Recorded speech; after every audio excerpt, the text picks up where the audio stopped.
Hey everybody, we're here with Brian from Epicenter. Hey everyone, thanks for having me. I thought it'd be fun to kind of interview the interviewer. When did you start Epicenter, Brian? So we started it in January. The first kind of proper episode was January 2014. Okay, and favorite guest so far, or favorite episode, just like the most kind of interesting that got your brain twisting?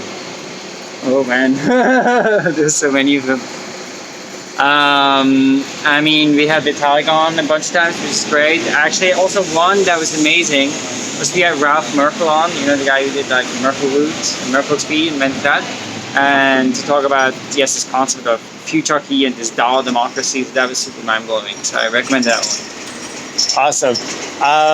And I guess you're working on a full node now, and what do you think about the space, and what do you think about all the projects that have just kind of exploded, and how this whole blockchain in Berlin space has exploded in the last couple of years? Oh, it's amazing. Yeah. Now, I mean, I started doing the meetups. So I did a Bitcoin meetups back in 2013.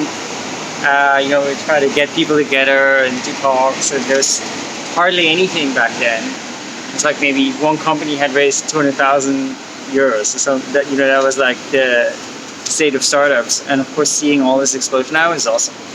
So back in the day, 2013, I mean, someone like Trent McConaughey was also playing in the space. Did you know him back then, or when did you first meet up with him? Yeah, I knew him back then. Yeah. He also started showing up kind of at the same time that I started doing the meetups, and they started working on the subscribe. So yeah, I know him since back then. Wow, that's an amazing story. And now look at us 5 years later, just a lot of stuff's happening, and it must be terribly exciting for you. Yeah, absolutely. No, it's very exciting, and it's especially exciting if you think like, okay, so we've come like maybe 10% or 15% of where it could go, and think like all of the incredible things people are working on and how they'll actually play out in the real world. Because after all, we still haven't seen, you know, real adoption of blockchain technology, right? Like normal people don't use it at a mass scale.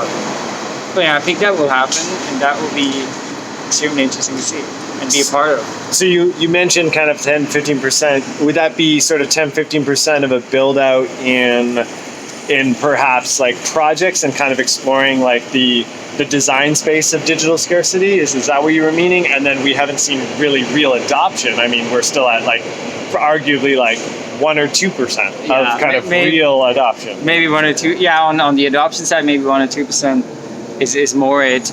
I think on the development side, maybe, although I don't know, it's just a random figure I came up with. But what I meant to say is so much more ahead. There is a lot more ahead. All right, cool. Thanks, Brian. Thanks for taking the time. No, thanks so much for having me.